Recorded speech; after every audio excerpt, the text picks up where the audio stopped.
අතකුත් තෙල්ලගෙන පාර දිගේ අමාරුවෙන් නැවිද ඇවිදිද්දි මේ අහිංසකයව මන් දැක්කේ අහම්බෙන් වගේ. මෙයාගේ එක අතක් හොඳටම දුර්වල වෙලා තිබ්බේ. ඉතින් ඒක බිම තියන්නත් බැරුව අමාරුවෙන් හිටියේ. ඉතින් අපි ඉක්මනටම එයාව අරගෙන යන්න ආවා. හැබැයි එයා අල්ලන එක ලේසි වුණේ නැහැ. මොකද එයා ටිකක් සැර කෙනෙක්. අපිට ලං වෙනකොටත් ගොරවනවා. තුවාලය අමාරුව නිසා එයාගේ සැර තවත් වැඩි. ඉතින් අහල පහල කට්ටියගෙත් උදව් අරගෙන අපි ආව අල්ලන්න පටන් ගත්තා.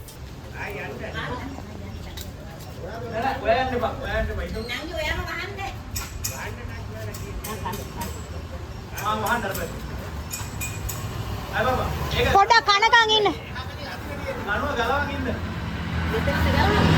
කනකන් ඉන්න කන්නකන් ඉන්න.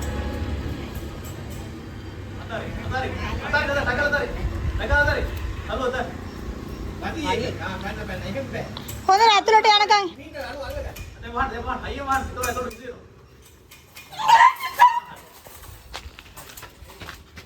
හරි හරි. නෑ කමන්න ඒකට කමන්න.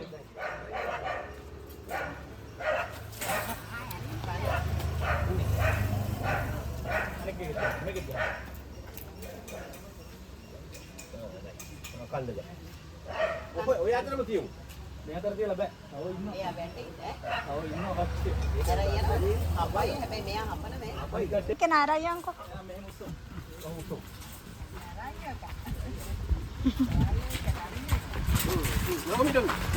හැමෝගෙම ලොකු උත්සාහයකින් පස්සේ එදා යාව කොහොම හරි අල්ලගත්තා. අල්ලගෙන අපි යාව බෙහෙත් කරන්න අරගෙන ගියා.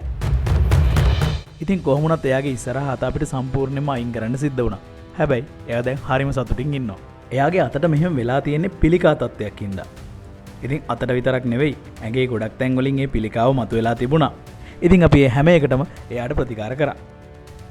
අපි මෙයාව අල්ලලා ප්‍රතිකාර වලට යවුවට පස්සේ මෙයාගේ මූලික ප්‍රතිකාර වලින් එහාට මෙයාව බලාගත්තේ අපිත් එක්ක නිතර වැඩ කරන සෙනුණන්ගේ. ඉතින් එයා තමා මෙයාව නිතර එතනින් පස්සේ බෙහෙත් ගන්න අරගෙන ගියේ. ඉතින් අන්තිමට මේ අහිංසකයව ආයෙත් පාරට දාන්න බෑ කියලා සෙනුණන්ගේ තමන්ගේ ගෙදර තව බව්වෝ 11කුත් තියාගෙන කොහොම හරි මෙයාවත් ගෙදර අරගෙන ගියා. ඉතින් එයාට දැන් ඉන්න නිවහනකුත් තියෙනවා. ඉතින් මේකට අපිට ගොඩාක් අය උදව් කරා.